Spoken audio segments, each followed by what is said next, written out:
Bonjour à tous, je m'apprête à interviewer Laurent Wauquiez qui est le plus jeune député de l'Assemblée nationale et je voudrais savoir si on peut faire de la politique autrement, une politique plus jeune et justement plus orientée sur les problématiques jeunes, et j'attends de voir s'il va réussir à me convaincre ou pas. Bon. Bonjour. Bonjour. Laurent, Antoine. enchanté. Bienvenue. Merci. Installe-toi. Alors, tu vas me passer au grill. Oui, tout à fait. Monsieur Wauquiez, vous êtes le plus jeune député de l'Assemblée nationale. Ouais. Qualité précaire, ça dure pas. Vous évoluez au milieu d'un monde où vos collègues ont une moyenne d'âge de 55 ans. 50-50 55 ans. Tiens, j'avais pas le chiffre. Ouais. Bah voilà, vous savez. Et est-ce que vous pensez justement qu'avec des gens qui sont plutôt âgés plutôt âgés, est-ce que vous pensez qu'on a une société qui est faite pour les jeunes justement? Non. On va être clair. Le problème, il ne s'agit pas de dire, enfin, tu peux avoir 30 ans et être un vieux con, tu peux en avoir 70 et parfaitement comprendre les nouveaux enjeux. Mais à côté de ça, il faut être lucide. Quand il n'y a absolument personne dans l'Assemblée qui, par exemple, sait ce que veut dire craquer un DRM, sait ce que c'est qu'un jeu MMO ou ce genre de choses, ça ne peut pas marcher. Donc je pense qu'on a un problème, c'est qu'aujourd'hui on a une classe politique française qui est ultra vieillissante, dans laquelle il n'y a pas suffisamment de brassage et de jeunes générations, et du coup je trouve que ça se ressent sur les programmes, les projets de loi qui sont discutés, l'attention qui est portée à la génération des 18-30 ans. Mais ce que je dis, c'est toutes tendances confondues. Le plus jeune député communiste, il a 55 ans, le plus jeune député socialiste, il a 45 ans, donc c'est toute tendance. C'est PS, UMP, les Verts, le PC. C'est un problème de fond. La politique en France, elle ne fait pas confiance aux jeunes. Voilà. Ouais. Moi, quand j'ai été élu, j'avais 29 ans. Le principal argument de campagne contre moi, du type, c'était de dire à 29 ans, on ne peut pas représenter des gens à l'Assemblée nationale. C'est dingue, quoi. Voilà. Mais comment est-ce que concrètement, alors, on pourrait changer cet état de fait, le fait qu'il n'y ait pas de jeunes pour représenter la jeunesse, et que...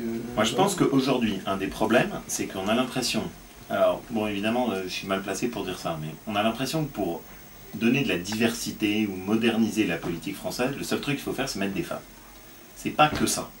C'est mettre des femmes, c'est des personnes qui sont originaires des minorités visibles, c'est mettre des jeunes, or on en parle trop peu souvent parce que ça dérange vraiment le système, c'est mettre des gens qui ont des profils différents, des catégories sociales différentes, c'est tout ce brassage-là qu'il faut faire au niveau de l'Assemblée. Moi ce que je crois, c'est qu'il faudrait qu'on se fixe des objectifs, c'est-à-dire qu'on dise aux partis politiques, ok, à combien de jeunes est-ce que vous avez donné leur chance? Et qu'il y ait un espèce de palmarès qui soit publié pour qu'on voit, bon ben voilà, tel parti, ils ont donné leur chance à aucun jeune pour les représenter.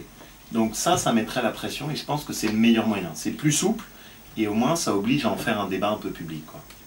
Enfin, moi, ma hantise, c'est quoi? C'est de me dire, en fait, je vais reproduire le modèle des mecs qui sont avant. Auquel cas, ça sert à rien d'avoir 31 ans et d'être député. Si c'est pour faire la même chose que les types qui sont là sur ce placard et qui sont tous au gouvernement, ça sert à quoi? Si c'est juste pour faire le même truc, ça sert à rien. Ce qu'il faut, c'est que nous, on apporte quelque chose de neuf, et qu'on arrive à rompre avec cette espèce de mécanique de dégoût de la politique qui s'est installée depuis 30 ans. J'ai pas toutes les clés pour y arriver, hein. Mais j'essaye et j'aimerais bien pas être trop sage. Si jamais vous aviez la possibilité de former un gouvernement idéal, ouais. Comment vous y prendriez en fait? C'est quoi un gouvernement idéal? Je sais pas, le gouvernement qui correspondrait justement à cette idée de... Toi, je sens que tu veux un job de ministre de l'Intérieur. Je rigole. Ouais. Justement, par rapport à cette optique de un peu changer la politique et tout, on voit toujours que c'est un peu par copinage qu'on est ministre parce qu'on connaît le Premier ministre ou le... Moi, je vais te dire, il y a juste 2-3 choses qui, à mon avis, sont des repères. Le premier, c'est que tu prends des spécialistes de leur domaine. Il faut arrêter les conneries où tu te retrouves avec un type qui était ministre de la Santé qui devient ministre des Affaires étrangères ou un qui était ministre des Transports qui devient ministre de la Justice, c'est n'importe quoi. Les types, il faut qu'ils aient bossé sur le domaine, qu'ils le connaissent, que quand ils arrivent, ils aient des propositions à mettre sur la table. Ça déjà, moi, c'est la première chose. Tu nommes à des postes les types qui connaissent leurs questions. C'est quand même le syndicat minimum, et en France, on n'est pas capable de faire ça. La deuxième chose, c'est qu'il faut un engagement avec des résultats. C'est-à-dire que le type, quand il arrive, il faut qu'il ait sa feuille de route et qu'il dise « Voilà ce que moi je veux faire, et vous me jugerez là-dessus dans 6 mois. » Parce que sinon, c'est pas correct. Et puis, l'autre point, c'est que je voudrais de la diversité. Je vois pas de problème à ce qu'il y ait un ministre qui ait 25 ans.